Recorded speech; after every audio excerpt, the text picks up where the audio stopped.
다니엘 7장. 네 마리 짐승 환상. 바빌론 왕 벨사살 1년에 다니엘이 꿈을 꾸었다. 침상에 누워 자다가 본 환상에 그는 혼비백산했다. 그것은 악몽이었다. 그는 그 꿈을 글로 적었다. 그날 밤 꿈에서 나는 하늘에 내 바람이 바다에 휘몰아치고 거대한 폭풍을 일으키는 것을 보았다. 그러자 바다에서 서로 다르게 생긴 거대한 짐승 4마리가 올라왔다. 첫째 짐승은 사자같이 생겼고 독수리의 날개를 가지고 있었다. 내가 지켜보고 있는 사이 짐승의 날개가 뽑히더니 몸이 퍼져 사람처럼 두 발로 서게 되고 사람의 마음까지 지니게 되었다. 그 다음 본 두 번째 짐승은 곰처럼 생겼고 이리저리 휘청거리며 서 있었는데 입에 갈빗대 3개를 물고 있었다. 누군가가 그에게 말했다. 덮쳐라, 삼켜라, 배가 터지도록 먹어라. 그 다음 또 다른 짐승을 보았는데 이번에는 표범처럼 생긴 짐승이었다. 짐승의 등에 새의 날개가 4개 달려있고 머리도 4개인데 그가 통치권을 부여받았다. 그 후 4번째 짐승이 내 꿈에 나타났다. 그 짐승은 정말 소름 끼칠 정도로 무시무시했다. 커다란 쇠이빨을 가지고 있어서 먹이를 우두둑 씹어 꿀꺽 삼켰으며 남은 것은 모조리 짓밟아 뭉갰다. 그 짐승은 다른 짐승들과 달랐다. 뿔이 10개나 달린 진짜 괴물이었다. 내가 그 뿔들을 주시하며 그 의미하는 바를 생각하고 있는데 뿔 하나가 또 돋아났다. 자그마한 뿔이었다. 본래 있던 뿔 중에 3개가 뽑혀 나가면서 새로 돋아난 뿔에 자리를 내주었다. 자그마한 그 뿔 안에는 사람의 눈이 여러 개 있고 커다란 입까지 있어서 거만하게 떠들어댔다.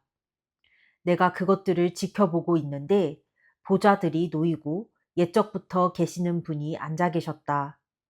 그분의 옷은 눈처럼 희고 그분의 머리카락은 양털같이 희었다. 그분의 보좌는 불꽃처럼 타올랐고 그 바퀴들은 활활 타는 불길 같았다. 그 보좌로부터 불의 강이 쏟아져 나왔다. 그분을 시중드는 자가 수천이고 그분을 모시고 서 있는 자가 수만이었다. 법정이 열리고 책들이 펼쳐졌다. 내가 지켜보는데 그 자그마한 뿔이 계속 거만하게 떠들어대고 있었다. 그때 내 눈앞에서 그 괴물이 살해되어 활활 타오르는 불 속에 던져졌다. 다른 짐승들은 얼마 동안 연명했으나 실제로는 죽은 목숨이었고 통치력도 잃었다. 이어 꿈에서 나는 인자처럼 보이는 어떤 이가 회오리 구름을 타고 오는 광경을 보았다. 그가 옛적부터 계시는 분께 이르러 그분 앞으로 인도되었고 통치권을 왕의 위엄과 영광을 부여받았다. 이제 종족과 피부색과 신념에 상관없이 만민이 그를 섬길 것이다. 그의 통치 영원하고 끝이 없으리라. 그의 권세 무궁하여 변치 않으리라. 그러나 나 다니엘은 혼란스러웠다. 꿈에서 본 환상들로 마음이 복잡했다. 그래서 거기 서 있는 이들 중 하나에게 가까이 가서 내가 본 것이 무슨 뜻인지 물었다. 그러자 그가 내게 그 꿈을 해석해 주었다. 그가 말했다. 그 거대한 짐승 4마리는 앞으로 지상에 나타날 내 나라를 뜻한다. 그러나 결국 높으신 하나님의 거룩한 백성이 나라를 얻을 것이며 영원히, 그렇다, 영원 무궁히 그 나라를 차지하게 될 것이다. 그러나 나는 더 알고 싶었다. 그 넷째 짐승이 무엇인지 궁금했다. 그 짐승은 다른 짐승들과 많이 달랐고 쇠이빨과 청동 발톱을 가진 무시무시한 괴물이었으며 먹이를 갈기갈기 찢어 삼키고 남은 것들은 바닥에 지디겼다. 나는 그 짐승 머리에 난 10뿔과 본래 있던 뿔 3개를 제치고 돋아난 뿔에 대해서도 알고 싶었다. 새로 난 뿔에는 눈들이 달려 있었다. 큰 입은 오만하게 떠들어댔으며 다른 뿔들을 압도했다. 나는 그 뿔이 하나님의 거룩한 백성과 전쟁을 벌여 그들을 이기는 광경을 지켜보았다. 그러나 그때에 옛적부터 계시는 분이 개입하셔서 높으신 하나님의 백성을 위해 모든 일을 바로잡아 주셨다. 마침내 하나님의 거룩한 백성이 나라를 차지했다. 거기 옆에 서 있는 이가 이어서 말했다. 넷째 짐승은 지상에 나타날 넷째 나라다. 그것은 앞선 세 나라들과 다를 것인데 닥치는 대로 씹어먹고 뱉어내는 그야말로 괴물 나라가 될 것이다. 그 열 뿔은 그 나라에 차례대로 등장할 열 왕이다. 그 후에 또 다른 왕이 등장할 것인데 그는 이전 왕들과 다를 것이다. 먼저 그는 앞에 세 왕부터 제거할 것이다. 그런 다음 높으신 하나님을 모독하고 높으신 하나님을 따르는 이들을 핍박하면서 거룩한 예배와 윤리적 법도를 아주 없애버리려고 할 것이다. 하나님의 거룩한 백성은 한 때와 두 때와 반 때 동안 그의 핍박을 받을 것이다. 그러나 법정이 열리면 그 뿔은 권세를 빼앗기고 멸절될 것이다. 그러면 통치권과 권능과 하늘 아래 모든 나라의 영광이 높으신 하나님의 백성에게 넘어갈 것이다. 그들의 통치는 영원히 이어질 것이다. 모든 통치자들이 그들을 섬기고 복종할 것이다. 이렇게 끝났다. 나 다니엘은 유령을 본 사람처럼 큰 충격을 받았다. 그러나 나는 이 모든 것을 혼자서 마음속에 간직해 두었다. 다니엘 8장 수량과 수렴소 환상. 벨사살 왕 3년에 또 다른 환상이 나 다니엘에게 임했다. 그것은 두 번째 환상이었다. 그 환상에서 보니 나는 엘람 지방의 수도 수사에 있는 을레 수로에 서 있었다. 주위를 둘러본 나는 수로 입구에 수장 한 마리가 서 있는 것을 보고 깜짝 놀랐다. 그 수장에게는 커다란 두 뿔이 있었는데 하나가 다른 하나보다 컸고 더 큰 쪽이 나중에 난 뿔이었다. 내가 지켜보는 사이 그 수장이 마구 달려 처음에는 서쪽, 그 다음에는 북쪽, 그 다음에는 남쪽을 향하여 들이받았다. 어떤 짐승도 그와 맞설 수 없었다. 그는 제멋대로 날뛰면서 자기가 짐승들의 왕이라도 되는 듯 거들먹거렸다. 내가 그 모습을 지켜보며 그것이 의미하는 바를 생각하고 있는데 이마 한가운데 커다란 뿔 달린 수렴소 한 마리가 서쪽에서 올라오더니 발이 땅에 닿지 않을 정도로 온 땅을 종횡무진하며 뛰어다녔다. 그 수렴소가 수로 입구에 있던 두 뿔 달린 수량에게 가까이 가서 마구 성을 내며 그것을 들이받았다. 수렴소는 불같이 성을 내며 수장을 들이받아 두 뿔을 부러뜨렸다. 그 수장은 수렴소의 상대가 되지 못했다. 수렴소가 수장을 바닥에 쓰러뜨리고 마구 짓밟았지만 누구도 수장을 구해줄 수 없었다. 그러자 수렴소의 덩치가 엄청나게 커졌다. 수렴소의 힘이 최고조에 이르자 거대한 뿔이 부러져 나가더니 그 자리에 큰 뿔 4개가 동서남북 사방을 가리키며 돋아났다. 그런 다음 그 큰 뿔들 가운데 하나에서 또 다른 뿔이 돋아나왔다. 처음에는 작았지만 곧 엄청난 크기로 자라면서 남쪽과 동쪽과 아름다운 팔레스타인 땅을 향해 뻗어나갔다. 그 뿔은 별들, 곧 천상 군대에 미칠 만큼 높아지더니 별 가운데 얼마를 땅에 떨어뜨리고는 마구 짓밟았다. 그것은 심지어 천상 군대의 통수권자이신 하나님의 권세에까지 도전했다. 또 그것은 매일 드리는 예배를 폐하고 성소를 더럽히기까지 했다. 하나님의 거룩한 백성도 매일 드리는 예배와 같은 운명에 처했다. 그것은 그들의 죄에 대한 심판이었다. 그 뿔이 하나님의 진리를 내동댕이 쳤다. 그것은 의기양양하게 모든 물건과 모든 사람을 제 소나귀에 넣었다. 그런 다음 나는 거룩한 두 천사가 나누는 이야기를 엿듣게 되었다. 한 천사가 물었다. 우리가 보는 이 일, 곧 매일 드리는 예배가 폐지되고 죄로 인해 참혹한 심판을 받으며 하나님의 거룩한 백성과 성소가 유린되는 일이 언제까지 계속될 것인가? 다른 천사가 대답했다.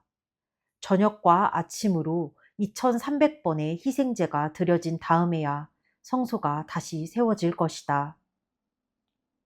나 다니엘이 이 환상을 보고 그 뜻을 깨달으려고 애쓰는데 갑자기 내 앞에 사람처럼 생긴 어떤 이가 서 있었다.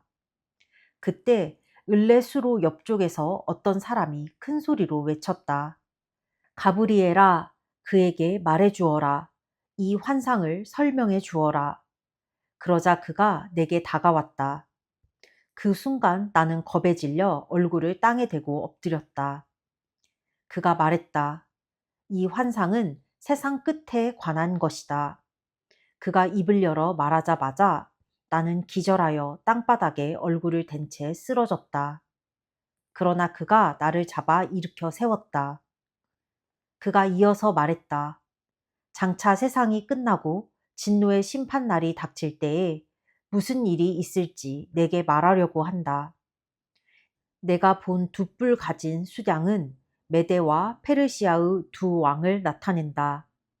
그리고 그 수렴소는 그리스 사람들의 나라를 나타낸다. 그 이마의 거대한 뿔은 그리스의 첫째 왕이다. 그것이 부러져 나간 뒤에 새로 돋아난 네 뿔은 첫째 왕 이후에 등장할 네 왕이다. 그들의 권세는 앞선 왕만 못할 것이다. 그들의 나라가 식어가고 반역이 달아오를 때 한 왕이 등장할 것이다. 그는 철면피에다 권모술수의 화신이다. 그의 권세는 나날이 커지고 또 커질 것이다.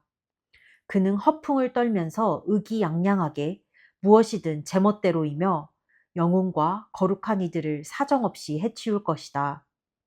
그는 갖은 음모와 계략으로 죄를 짓고 엄청난 성공을 거둘 것이다. 자신을 천하무적이라 여기며 거치적거리는 자들을 모조리 없애버릴 것이다.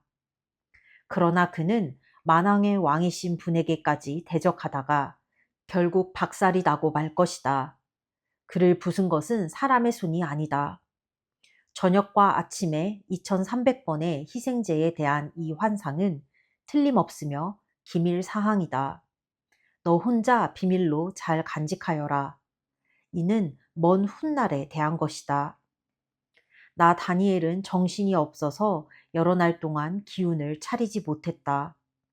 이후 내 자신을 추스려 다시 왕을 보필했다.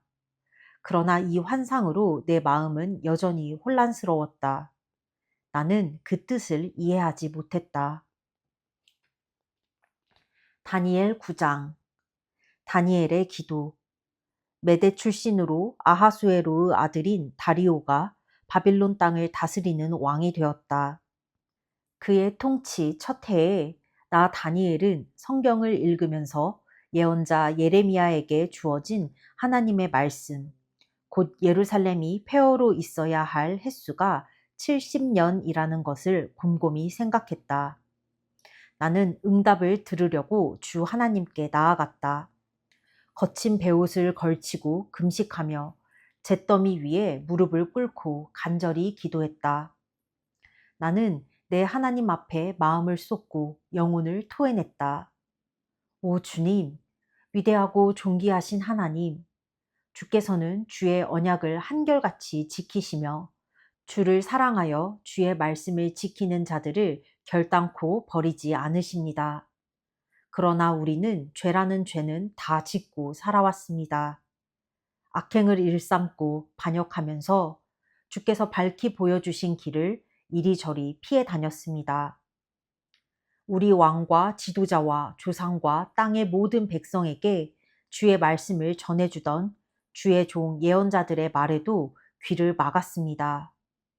주께서는 언제나 의로우시건만 우리가 보여드리는 것은 죄와 수치뿐입니다. 우리 모두가 그러합니다. 유다 백성도 예루살렘 주민도 고향 땅의 이스라엘도 주께 반역한 탓에 여러 곳으로 내쫓긴 이스라엘도 그러합니다. 하나님, 우리 모두가 왕과 지도자, 우리 조상들도 온 세상의 웃음거리가 되고 말았습니다. 당연한 일입니다. 우리는 죄인이기 때문입니다. 우리 하나님이신 주의 자비만이 우리의 유일한 희망입니다. 우리는 아무 권리도 주장할 수 없는 반역자들이기 때문입니다. 주께서는 우리에게 살 길을 일러주시고 주의 종인 예언자들을 통해 분명한 가르침을 주셨습니다. 그럼에도 우리는 주의 말씀에 귀 기울이지 않았습니다. 온 이스라엘이 주의 말씀을 업신여겼습니다. 우리는 주의 교훈을 무시했으며 그저 제멋대로 살았습니다. 그리고 이제 그 대가를 치르고 있습니다. 하나님의 종 모세에게 주신 계시에 명백히 적혀 있는 준엄한 저주가 지금 우리 가운데 실행되고 있습니다.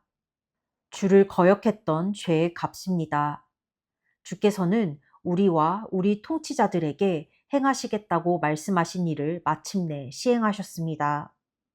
이토록 참혹한 재앙을 일찍이 없었던 최악의 재앙을 우리에게 내리셨습니다. 예루살렘에 내리셨습니다. 모세에게 주신 하나님의 계시에 적혀 있는 그대로 그야말로 모든 것을 쓸어버리는 재앙이었습니다. 아무것도 남지 않았습니다. 주께서는 이 재앙이 하나도 남김없이 우리에게 내리도록 하실 수밖에 없었습니다. 우리는 한사코 죄를 고집하면서 주를 무시하고 주의 경고를 망각했기 때문입니다.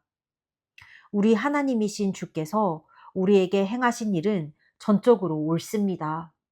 감히 주를 업신여기기만 했던 우리였기 때문입니다. 하지만 주님, 주께서는 우리의 하나님이십니다. 주께서는 큰 능력을 떨쳐 보이시며 주의 백성을 이집트 땅에서 건져내신 분입니다. 이 일은 아직도 뭇 사람들의 입에 오르내리고 있습니다. 우리는 우리가 죄인이고 악하게 살아온 것도 압니다. 그러나 주께서는 언제나 모든 일을 바로잡으시고 사람을 바로 세우시는 일을 행하는 분이시니 제발 이제도 그렇게 해주십시오. 주의 도성, 주의 거룩한 산, 예루살렘 위에 부어진 진노를 거두어 주십시오. 모든 것은 우리 잘못이며 우리와 우리 조상의 죄 때문이라는 것을 잘 압니다. 지금 우리는 주변 민족들의 웃음거리가 되었습니다. 이웃나라의 멸시를 받고 있습니다. 그러니 하나님, 주의 종이 전심으로 드리는 이 기도를 들어주십시오. 폐허가 된 주의 성소에 자비를 베풀어 주십시오. 우리를 위해서가 아니라 주님이 어떤 분이신지를 나타내 보이시기 위해서라도 그렇게 해 주십시오. 하나님, 우리에게 귀를 기울여 주십시오. 잿더미가 된 도성, 주의 이름으로 불리는 이 도성을 보살펴 주십시오. 우리는 주님의 응답을 받을 자격이 없음을 잘 압니다. 그러므로 주의 자비에 호소합니다. 우리에게 남은 마지막 희망은 이 기도뿐입니다. 주님, 들어주십시오. 주님, 용서하여 주십시오. 주님, 우리를 굽어 살피시고 행하여 주십시오. 주님, 지체하지 마십시오. 주의 이름으로 불리는 주의 도성과 주의 백성의 일은 곧 주님의 일이기도 합니다. 가브리엘이 환상을 설명하다.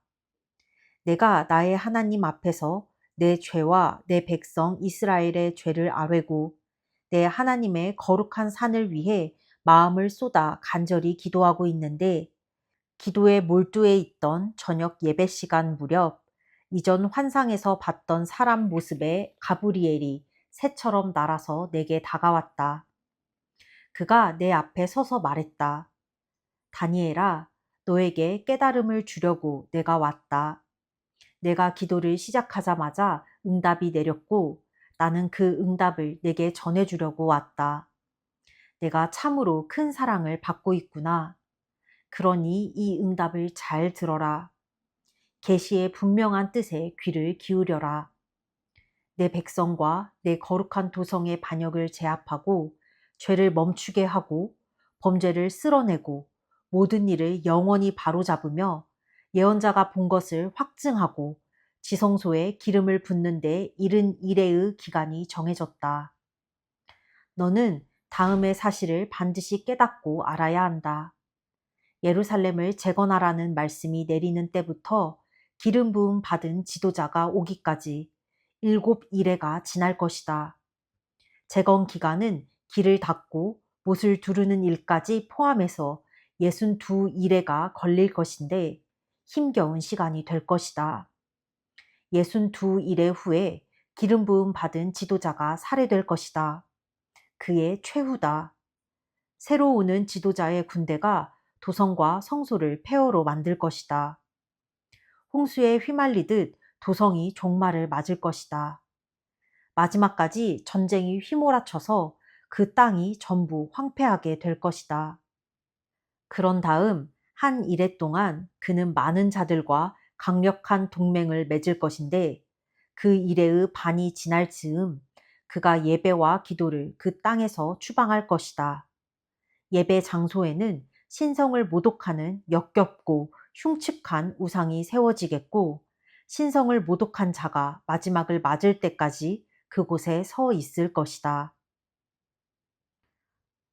다니엘 10장. 티그리스 강가에서 본 환상. 페르시아의 고레스 왕 3년에 바빌론 이름으로 벨드사살이라고 하는 다니엘이 한 메시지를 깨달았다. 그것은 큰 전쟁에 대한 진상을 알려주는 메시지였다. 그는 계시를 받아 그 메시지의 뜻을 깨달았다. 그때에 나 다니엘은 예루살렘을 위해 3주간 애곡하는 시간을 갖고 있었다. 나는 간단한 음식만 먹었고 조미료나 고기나 포도주는 입에 대지 않았다. 3주가 지나기 전에는 목욕도 하지 않고 면도도 하지 않았다. 첫째 달 24일에 나는 큰 강 티그리스 강둑에 서 있었는데 거기서 위를 올려다보고 깜짝 놀랐다. 허리에 순금 허리띠를 메고 모시옷을 입은 어떤 이가 거기에 있었다. 그의 몸은 보석 조각처럼 단단하고 반짝였으며 얼굴은 빛났고 눈은 횃불처럼 이글거렸다. 팔과 발은 청동처럼 광채가 났고 깊이 울리는 음성은 거대한 합창소리 같았다. 그 광경을 나 다니엘 혼자서만 보았다. 같이 있던 다른 사람들은 그 광경을 보지 못했는데도 두려움에 사로잡혀 모두 도망쳐 숨었다. 사람들이 모두 떠나 홀로 남겨진 나는 무릎이 후들후들 떨리고 얼굴에 핏기도 가셨다. 그때 그의 음성이 들려왔다. 그가 말하는 소리에 나는 정신을 잃은 채 얼굴을 땅바닥에 대고 쓰러졌다.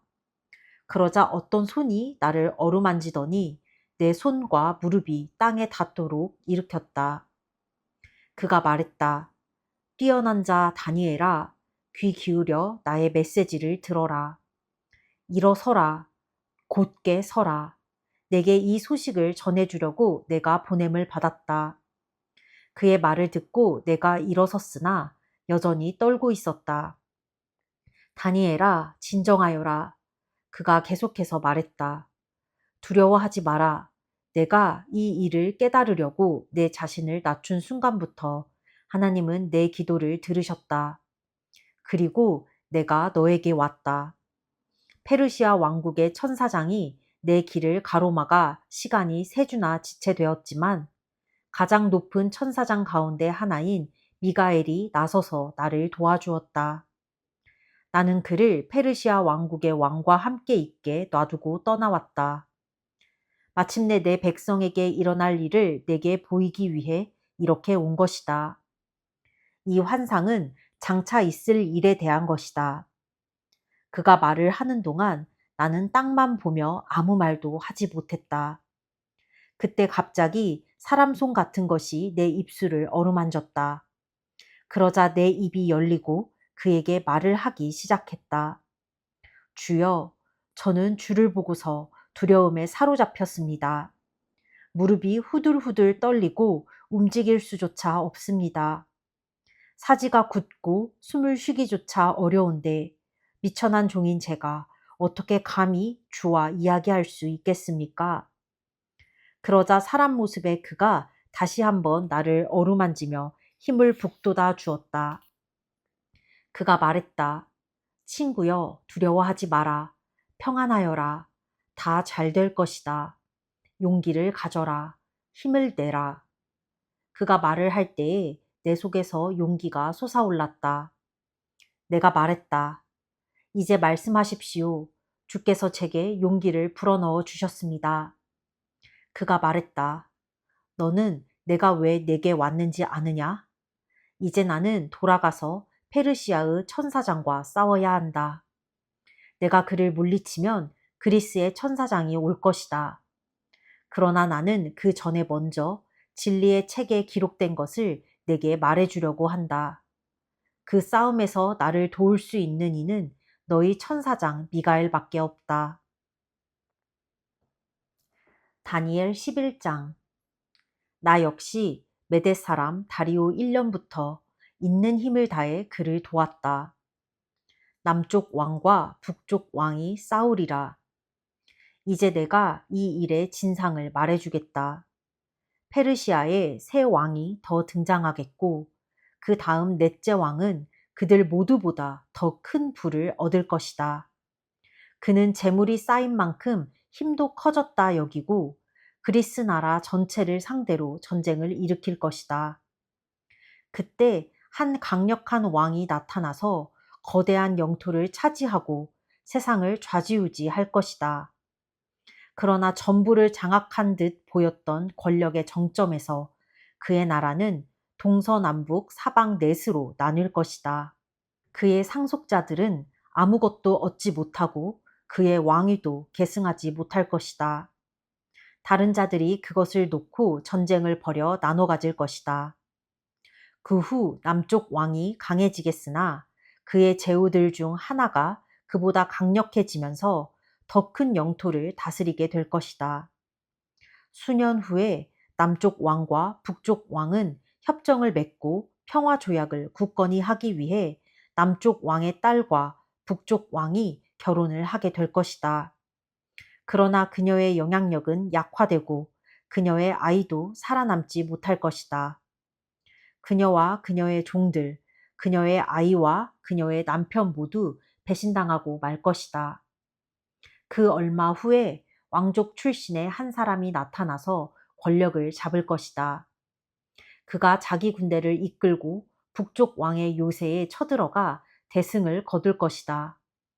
그는 그 나라의 양철 신상과 그것에 딸린 금, 은 장신구들을 모조리 수레에 싣고 이집트로 가져갈 것이다. 후에 전력을 회복한 북쪽 왕이 남쪽 왕의 지역으로 쳐들어가겠지만 성공하지 못할 것이다.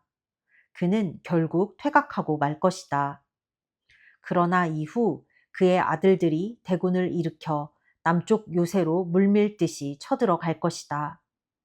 격분한 남쪽 왕이 전장에 나가 북쪽 왕과 그의 대군과 싸워 대승을 거둘 것이다. 들판에 널린 시체들이 다 치워지기도 전에 피에 광분한 그는 더 나아가 수만 명을 죽이는 대학살을 자행할 것이다. 그러나 그의 승리는 오래가지 못할 것이다. 처음보다 더 큰 군대를 규합한 북쪽 왕이 엄청난 군사와 물자를 동원해 수년 후에 다시 쳐들어올 것이기 때문이다. 그때에 많은 사람들이 일어나 남쪽 왕을 치러 나갈 것이다. 너희 백성 중에서도 성미 급한 자들이 꿈에 도취해 그 대열에 합류하겠지만 소란만 일으키다가 말 것이다. 북쪽 왕이 와서 공격용 축대를 쌓고 요새화된 도성을 함락시킬 것이다. 남쪽 군대는 무너질 것이다. 이름 높던 정예 부대도 그의 공격을 당해내지 못할 것이다. 북쪽 왕은 그 땅을 다 차지하게 된 것처럼 의기양양하게 들어올 것이다. 그는 아름다운 지역 팔레스타인을 점령하고 그곳에 주둔할 것이다. 그리고 하나도 빼지 않고 모조리 장악해 갈 것이다. 그는 남쪽 왕을 완전히 파멸시키려고 거짓 평화 조약을 맺고 심지어 자기 딸을 남쪽 왕과 결혼시키기도 할 것이다. 그러나 그 계략은 결국 성공하지 못하고 숲으로 돌아갈 것이다. 후에 그가 해안 지역으로 관심을 돌려 많은 사람들을 포로로 잡겠지만 마침내 한 장군이 나타나 그의 행패를 끝장낼 것이다. 북쪽 왕의 행패는 그 자신에게로 돌아갈 것이다. 그는 자기 나라로 돌아가서 군대를 추스르겠지만 이미 한풀 꺾인 뒤여서 금세 잊혀지고 말 것이다. 그의 뒤를 이을 자는 별 볼 일 없는 위인으로 처음부터 통치력과 명성과 권위가 형편없을 것이다. 그는 오래가지 못할 것이다. 싸움 한번 제대로 해보지 못하고 조용히 역사의 무대에서 사라질 것이다. 그의 뒤를 이을 자는 실격자 취급을 받고 무시당하며 출세길이 막혔던 인물로 난데없이 등장해 모든 사람을 깜짝 놀라게 하면서 나라를 소나귀에 넣을 것이다. 그는 불도저처럼 밀어붙여 원수들을 모조리 깔아뭉개고 심지어는 그와 동맹을 맺고 왕위에 오른 왕까지 짓뭉개 버릴 것이다. 휴전 협정을 맺어놓고도 서슴지 않고 위반하며 몇몇 신복과 이를 도모해 마침내 전권을 장악할 것이다. 그는 비옥한 지방들을 골라 내키는 대로 침공할 것이다. 닥치는 대로 빼앗고 추종자들과 함께 사치와 향락을 일삼는 그의 행패는 그의 가까운 조상이나 먼 조상 모두를 능가할 것이다. 그는 요새 도성들을 칠 계획을 세우지만 결국 근시안적인 계획이었음이 드러날 것이다. 또 그는 남쪽 왕을 치려고 대군을 모아 전의를 불태울 것인데 남쪽 왕도 이에 응해 자기 군대를 더 큰 대군을 모으고 싸울 태세를 갖출 것이다. 그러나 그 기세는 오래가지 못할 것이다. 내부 배신자의 악한 음모에 휘말려 그의 왕실이 벌집을 쑤셔놓은 것처럼 될 것이기 때문이다.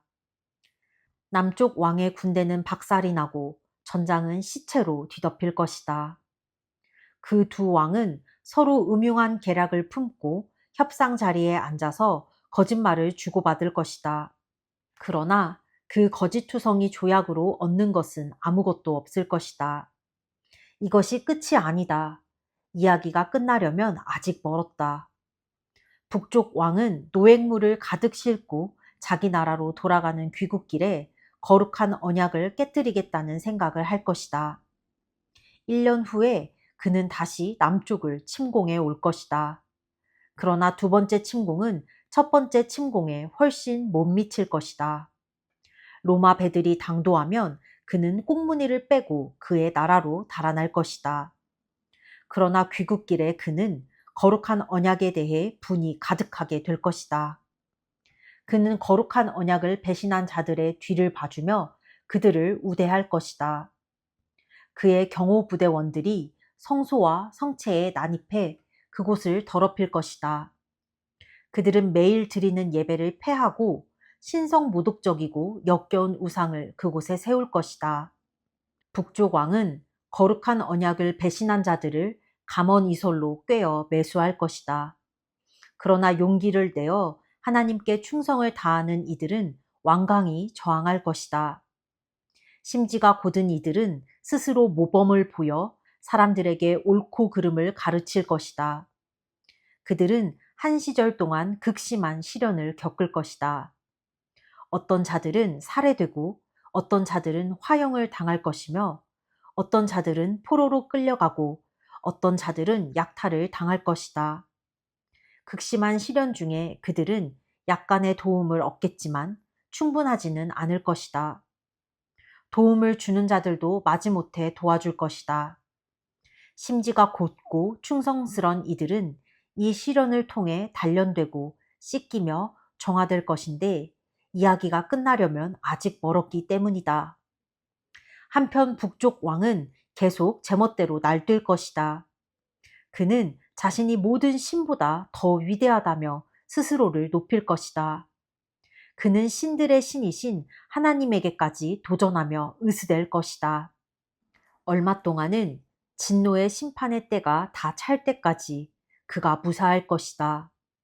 포고된 것은 반드시 시행되어야 하기 때문이다. 그는 자기 조상의 신들도 전혀 존중하지 않을 것이다. 여자들 사이에서 가장 인기 높은 신 아도니스에 대해서도 그러할 것이다.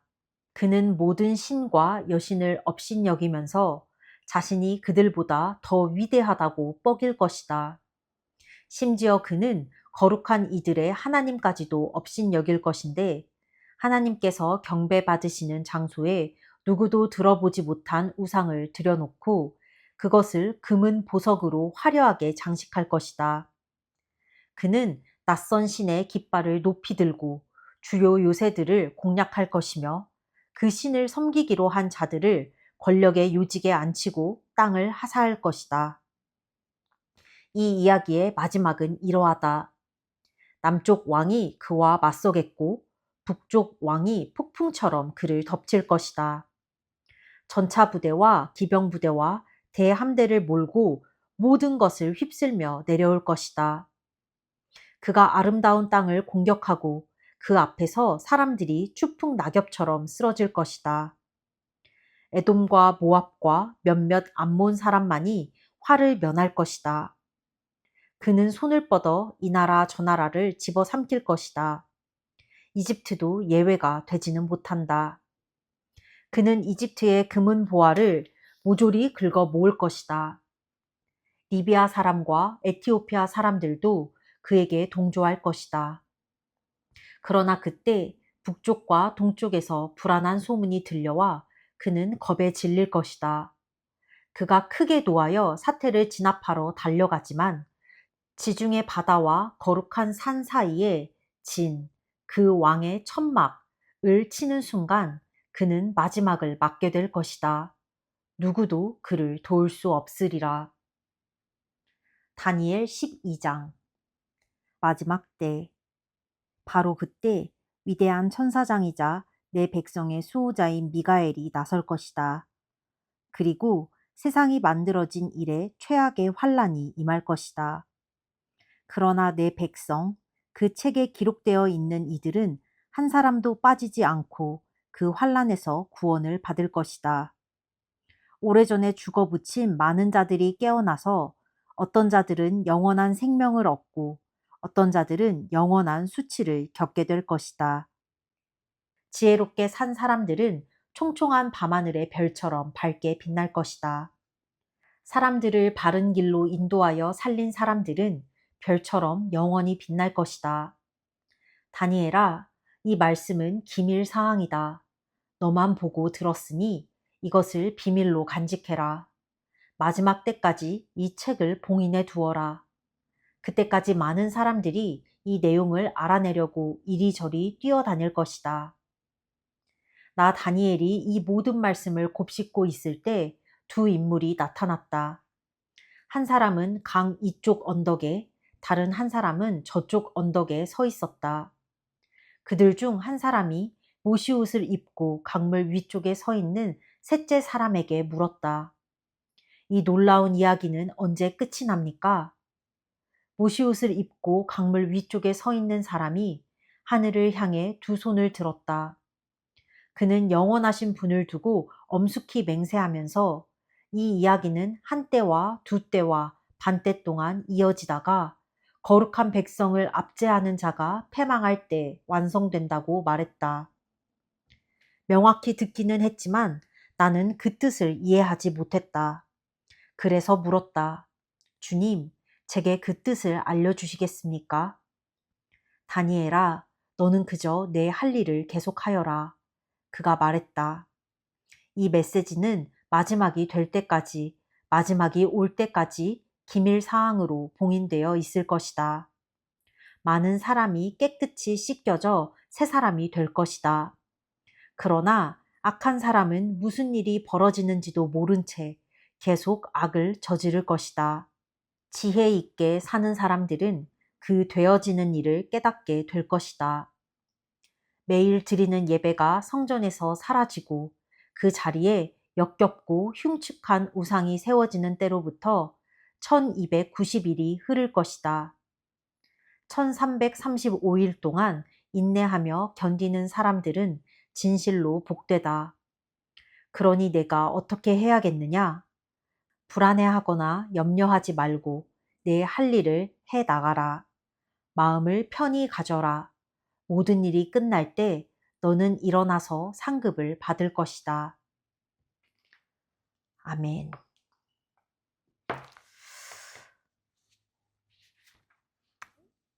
오늘은 다니엘이 굉장히 여러 환상을 보게 되는데 좀 뭔가 종말의 끝? 이게 무슨 이 세상의 종말 같아 보이진 않고 어떤 한 나라의 종말을 이 나라가 어떻게 막 북쪽 남쪽이 티격태격 하다가 어떤 결말을 맞을 것이다 라는 그런 환상을 보게 되는데 오늘은 독특하게 천사들이 좀 나온다. 그래서 오늘 굉장히 흥미로웠던 점은 나는 뭔가 그냥 하나님이 계시고 천사들이 그냥 이렇게 있으면서 그냥 이런 하나님의 명령을 전달하고 수행하는 역할이라고 생각했는데 굉장히 뭔가 천사들에도 이렇게 체계적인 뭐 직급과 위아래가 있는 것 같은 모습이 보였다. 그래서 예전에 내가 지나가는 말로 들었던 것 같은데 기독교는 천사의 존재에 대해서 그렇게 깊게 공부하거나 여기에 대해서 연구라기보다는 일반 이렇게 신도들에게 천사에 대해서 이렇게 공부하거나 하지는 않는 것 같다. 그래서 뭔가 이 다니엘에서 이 천사들이 어떤 천사와 누가 싸웠고 다른 천사가 도와주었고 그래서 다니엘에게 오고 이러한 관계가 굉장히 생소하지만 흥미로웠다. 어쨌든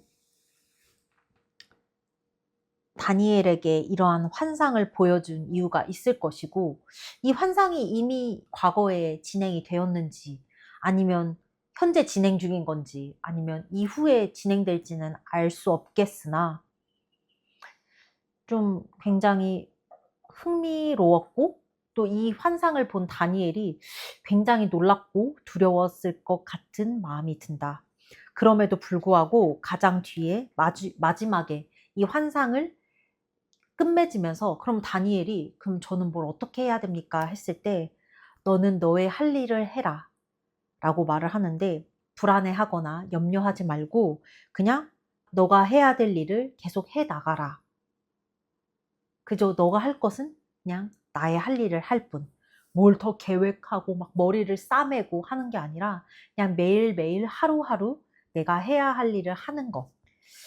그게 하나님께서 천사들을 통해서 우리에게 하시는 말씀 같다.